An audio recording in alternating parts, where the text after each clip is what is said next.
son came down from Milwaukee with his girlfriend. Got all kinds of friends in the audience. We packed the audience with as many family members as possible. So, thank you all for coming. And actually, thanks for coming out to hear poetry. It's great to get out in the winter and hear some poetry. And I'd like to thank Jennifer Dodson, the founder of Highland Park Poetry and the Highland Park Poetry event organizers, as well as the Madam Zuzu's owners and staff for this chance to read some of my poems that are related to trips in Europe and Africa. And to start, I'd like to read some poems from my latest book, Black Forest Dreams, which is up here, which was published by Kelsey Books in February this year. The first poem of the night is called Grandma Kuhn's Plum Cake. Now let's introduce it. My grandmother must have made 1 million apple and plum cakes over her lifetime, until she hung up her baking apron at age 93. So this poem is a tribute to her unparalleled baking skills. It's called Grandma's Wooden Spoon comes later. This is Grandma Kuhn's Plum Cake. Grandma Kuhn made the best plum cake in the world. So good, so sweet, so beautiful to behold, with all of those baked plum slices on top in a row. Sometimes I thought mouths were watering, even in galaxies and worlds far away. If only I could open the door to her kitchen once again and smell that sweet plum scent and see her smiling by the oven with a wooden spoon in hand, I'd know that the world was safe and made to stay down to the very last luxurious bite.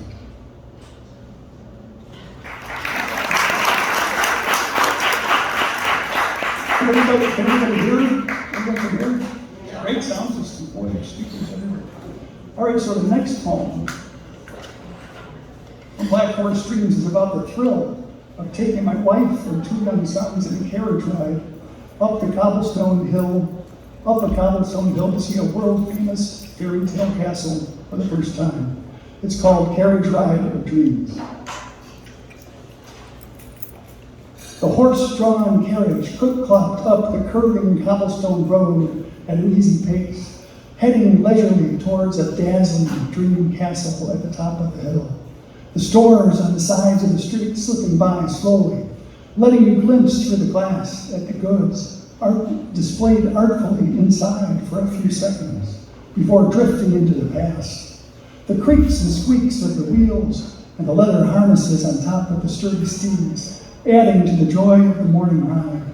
The sun just starting to filter in over the houses and trees to decorate the street. Life waking up and stretching sleeping limbs once more. Your family all around you, your wife and 2 young sons wide-eyed and looking all around, absorbing the sights, sounds, and culture like a tasty surprise dish of chocolate ice cream. At the end, the wagon circles and we get off, ready to enter King Ludwig's fairy tale cake topper creation called Neuschwanstein, full of fanciful towers, white stone walls, genuine and completely counterfeit staircases, and astonishing craftsmanship-filled rooms dedicated to his inner creative and arts and music-loving mind. And best of all, on the way down the hill, there's more ice cream and a huge Bavarian pretzel that could feed 5 hungry woodcarvers who've just wandered out of the deep, dark forest all at one time, with some scraps left over on the ground for a few brave squirrels and birds.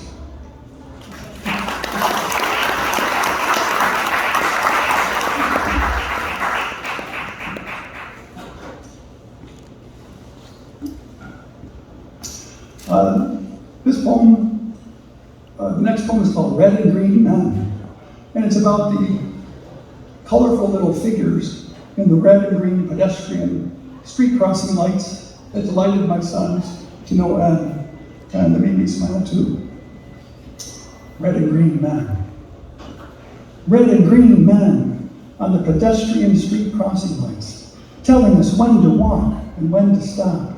Angular, old-fashioned pork pie hats and sharp suits. They strut their stuff, do their thing, take care of business, knock down the goods, rocking it like the tiny jazz hipsters they are.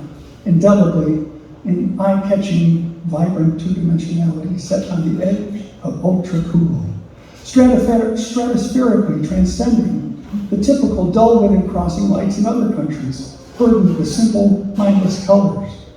Instead, here are men with a purpose and a little humor, like guys on the inside of a good, clean Dagwood Bumstead water cooler joke, who catch the attention of tired travelers, end-of-day workers, and eager-eyed children to whom the red and green men seem almost alive.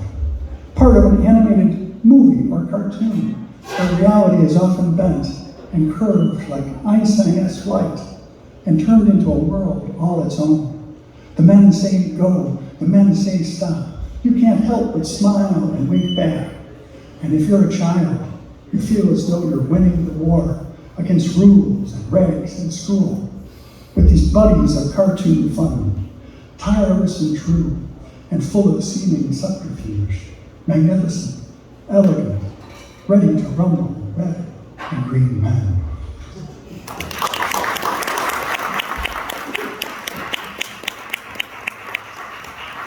As my son Joey would probably attest, whenever you travel with young kids, you really only need two things to keep them going: pizza and ice cream. This poem called Ice Cream on a Bench captures a bit of the happiness of one of those magic ice cream moments.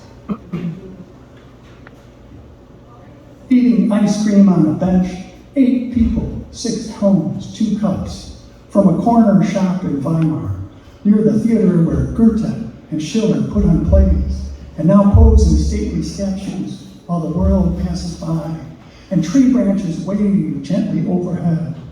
A little boy whizzes past on a huge red tricycle and zigzags around people as if they were orange safety cones on a fast Mercedes-Benz car test course. A young man strums guitar for his girlfriend and sings a Dylan-like song.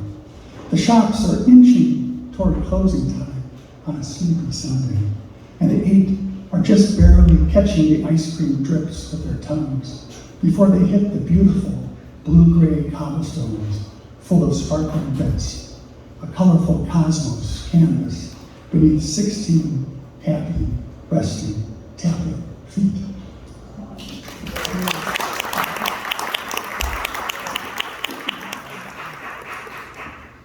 Some of the most astonishing sights in the Black Forest were the huge, long bridges built across the highways with trees, grass, and plants that allowed deer, rabbits, and other animals to safely cross these busy, high-speed roads. And this poem is called Deer Bridges. Deer bridges span smoothly across the Black Forest Autobahn as sleek cars and buses speed along. Astounding curved structures filled with trees, bushes, and plants, as if the forested land on one side had thrown a tentacle across the road to the other edge, so that rabbits, deer, and other animals can pass over without a scratch. How much planning must have gone into such a wondrous, outlandish, and expensive thing? A curved botanic garden above the concrete, steel, and signs of man-made roads, full of vehicles that never once gave nature a thought, on the way to important destinations in every compass direction.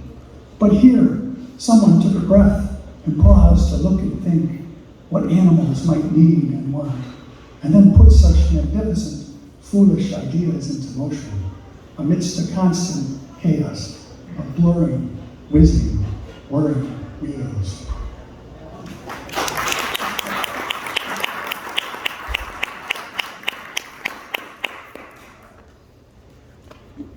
Thanks. As you travel, dusk is a great time to look out at whatever city your travels have taken you to see how the light hits everything as the sun goes down. This poem, Night Knows, celebrates that special time of day.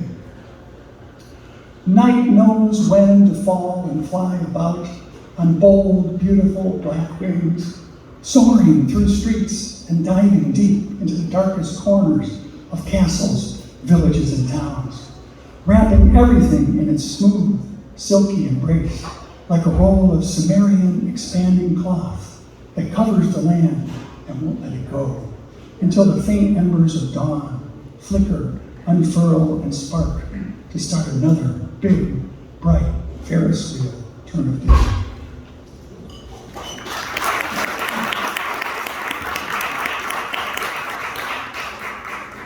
Part of the fun of Europe is staying in old hotels.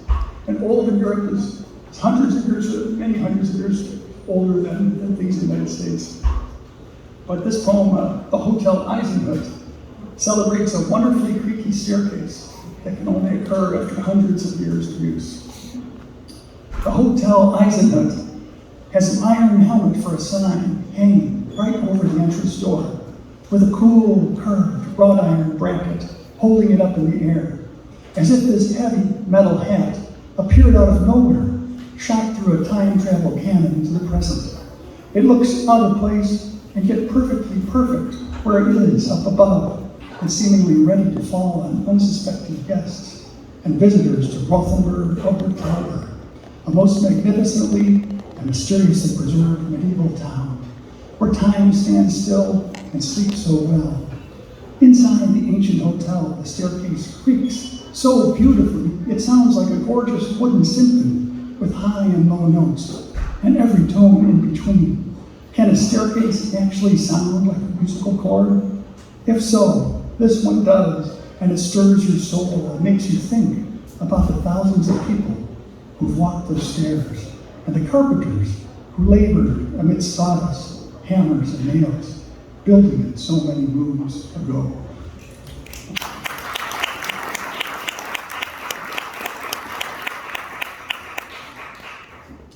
Well, my grandmother was such a terrific cook that I wrote another poem about her kitchen culinary skills and life first dreams called Grandma's Wooden Spoon.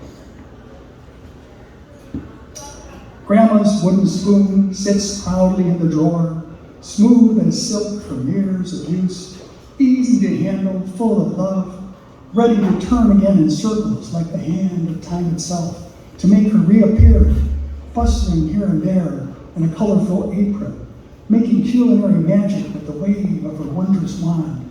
The kitchen full of glorious smells, the pots bubbling, each with mysterious good things to eat. The clean, old, white-topped table, ready with silverware and plates, before a few last-minute samples and sips at the stove, to make sure everything is just as it should be, before the hearty 2-meat, 3-vegetable lunchtime feast is set down before many happy, hungry sets of eyes.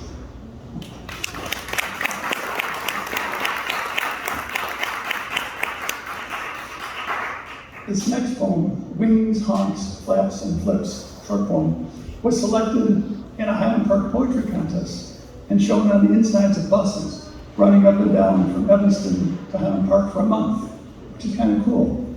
I'm sure the good citizens of Evanston were wondering who that guy was getting on and off buses a zillion times in the same downtown area one day. Well, it was me trying to get a look at my poem on the buses. Called Wings, Honks, Flaps, and Flips. A symphony of birds flew up in a big, beautiful, swooping flutter of wings, honks, flaps, and flips, covering the sky for a moment before disappearing over the nearby hill, leaving behind a suddenly quiet and still beach, a few people on benches, and the soft beat of waves of water spilling toward and receding from the shore, as if calling out each bird's well-remembered name.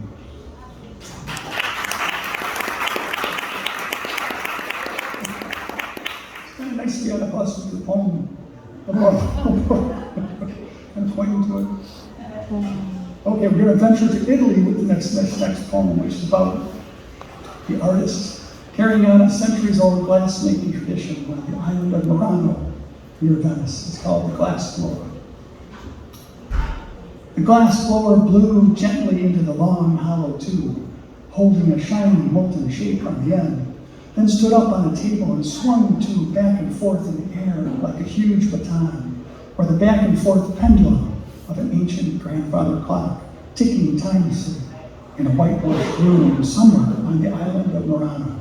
So rhythmic, balanced, and athletic. Then a sizzling dip of the hot glass in a cooling tray of water before a return to the orange flame-lit furnace for more heat gymnastic twists and turns, layer upon layer, built carefully with a practiced eye, while another glass blower sits on a nearby chair and quickly shapes a beautiful, clear glass horse, a cigarette dangling from his lips carelessly as if he has done this 1,000 times and could turn out similar horses in his sleep with a flick of the wrist and a pair of tongs until he created a magnificent glass horse stable of endless equestrian dreams.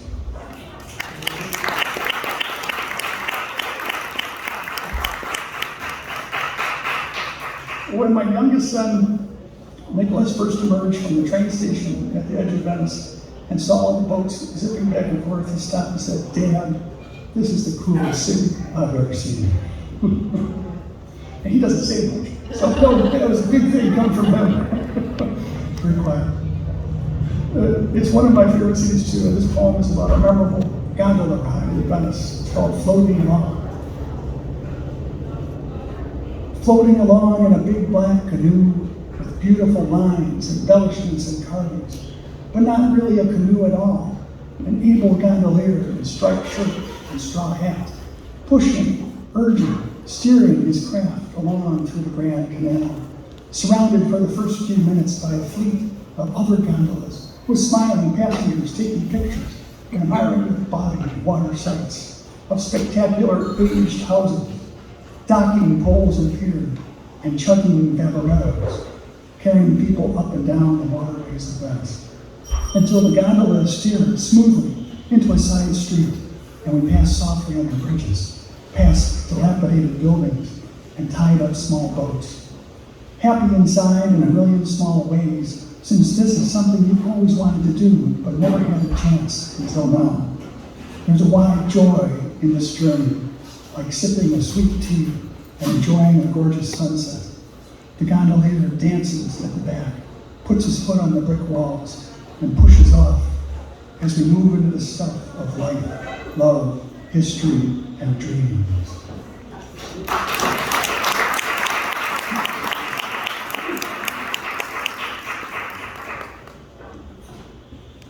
All right, we're going to go to Poland for the next poem.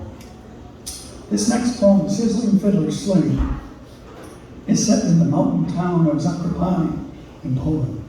In this vibrant small town, you can hear fiddlers and other musicians playing lively folk music in the streets, restaurants, and clubs every night of the week. This poem also appeared on buses at one time in Lake City. I tried to find that poem too. I jumped on more buses. I always found it eventually. Sizzling fiddlers sling out notes in Zakopane.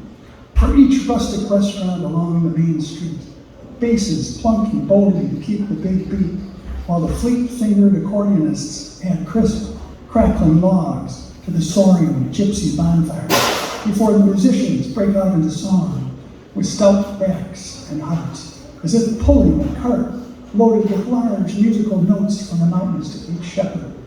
Each girl in a colorful peasant dress, each wandering tourist sitting over wine and beer and peering for a while into Poland's festive, foot-stomping soul.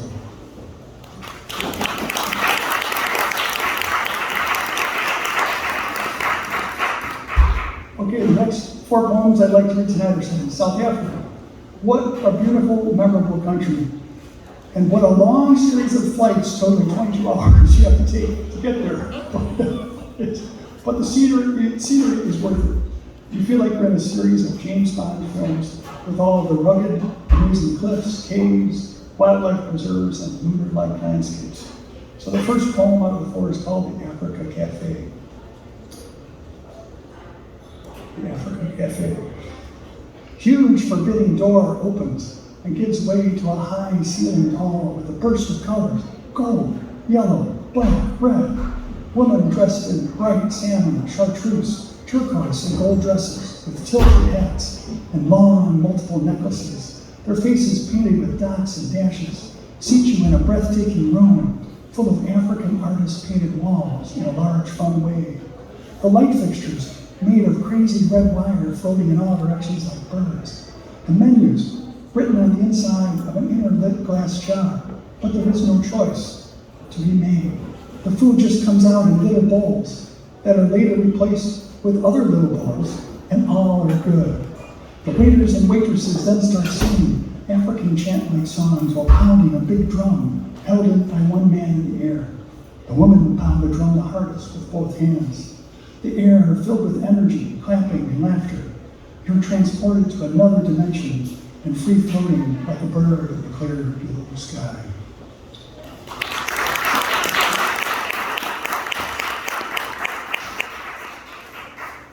This next poem is about being on the road in South Africa with my family and watching my sons absorb the sights. It's called Traveling with My Sons. Traveling with my sons, showing them the world and other cultures, languages, customs, and foods, so that they know what's out there away from home, what's different in other countries and what's the same, how tough people have it and yet how they smile through the pain, how clean and neat boys and girls look when they emerge from their corrugated metal shanty shacks with hanging sheets and blankets for windows, dressed in colorful and well-pressed uniforms, heading off to school to learn the gleam and playfulness in their eyes as they laugh and wave to buses and cars passing by. How lucky we are to have two sons whose eyes have been opened a little to the world.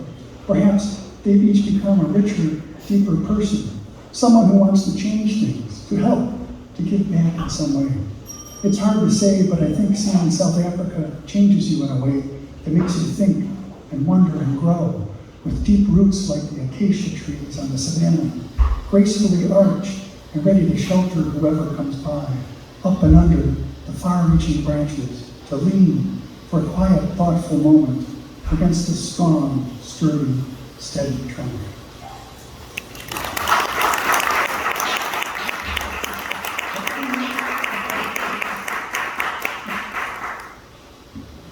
This next one is a little different, but while I was watching the penguins play on the beach at the southernmost point of South Africa and looking across the water towards where I guess Antarctica would be, I started to wonder about how life started.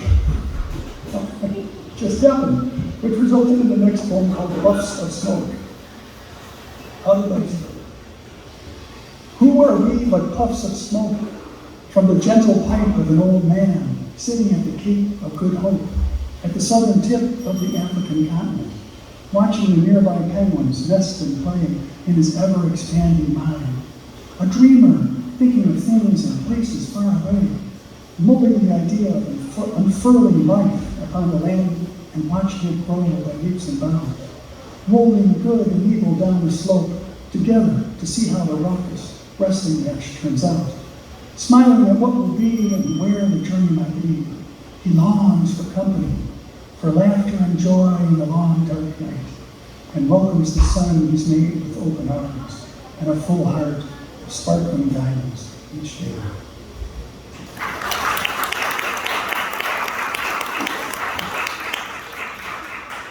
This South Africa poem, the last of the South African poems here, is about a trip to Table Mountain in Cape Town on a day when the clouds, fog, and mist finally went away and allowed visitors to see magnificent views from over the city and nearby environs, cable car to Table Mountain. Clear day after 3 cloudy ones, we all run to Table Mountain in droves by taxi, foot, and bus to take the wondrous rotating cable car up to the top. To view the city, harbor, and surrounding mountains in incredible ways. Crisp, icy in places and thrilling. The top is generally level, like a table, but full of craggy rocks and walking paths with outlooks for poses and photo snaps. The sunlight shining on all faces. God giving each and everyone there a special moment to commune with nature and feast on the beauty of a high, gorgeous place that's remote and inaccessible on so many days, but today it glows and stuns, and the world is soft, holy, and made of good, hopeful things.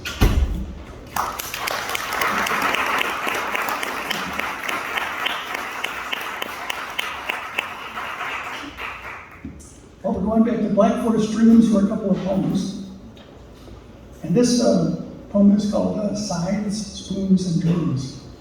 I still have fond memories of using a scythe to cut grass for a little while on the family farm, the old family farm in the Black Forest as a boy, and then again in our backyard as a teenager with my great uncle Ryan, who was talented with every tool and could really make that scythe sing as he moved along. Scythes, Spoons, and Dreams. I remember the feel of the scythe in my hands as a boy in the Black Forest, helping my cousins cut down a small section of a field of high grass in order to feed the cows.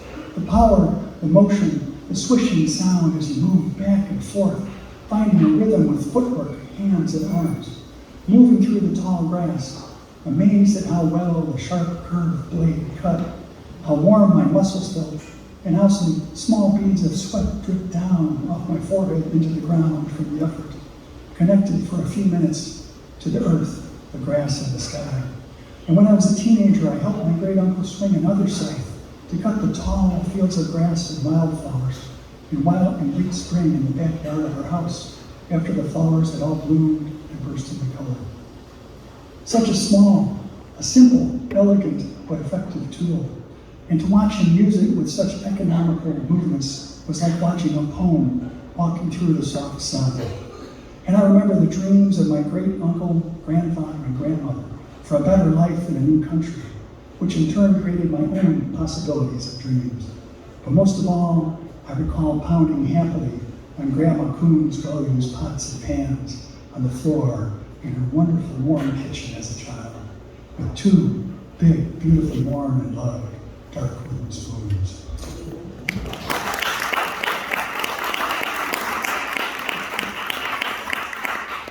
The next poem in Black Forest Dreams is called The Church in Overflow, and is about an unexpectedly beautiful church in a small Black Forest town where my grandparents grew up as farmers before emigrating to America in 1927.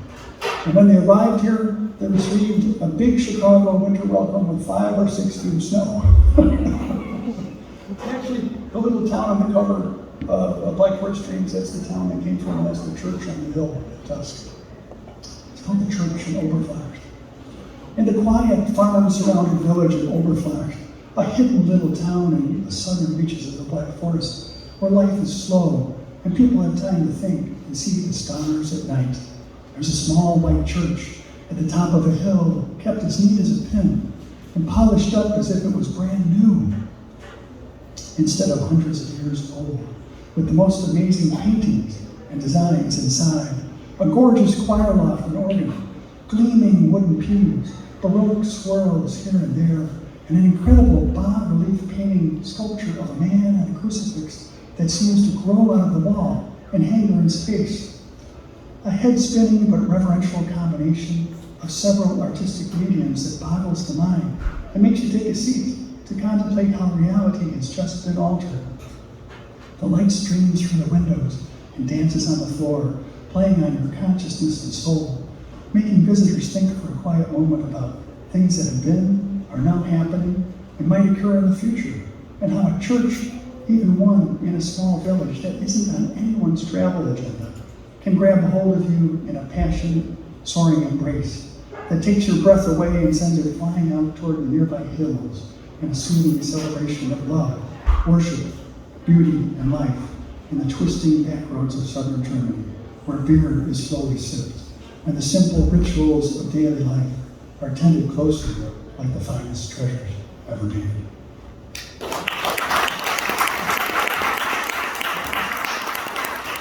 This is the last poem, and this is a not for any travel book. It's more about, it's all looking up at the stars at night and thinking about your hopes and dreams. It's called Wishing on a Star.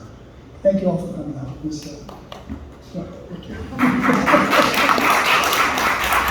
Oh, and also, there's an assignment sheet here for anyone again who wants to read at the open mic after this last poem. It's called Wishing on a Star. Wishing on a star. Take your pick. The one over there looks like it's twinkling more than the others. But what about that one? See it right there, over to the left, bursting with pride and light, fighting to be seen. How magical it looks set on a canvas of dark cloth, made for you and you alone. talking to you through the vastness of space, reaching out to hold your hand and tell you that everything is possible at all times for those who dream. Grab it tight and dance the light fantastic for a moment.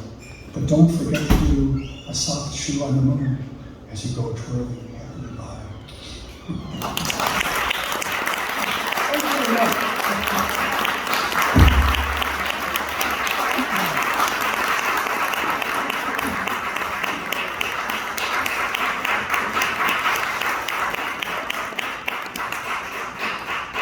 Thanks so much, Joe. It's wonderful. A little trip around the world in 40 minutes.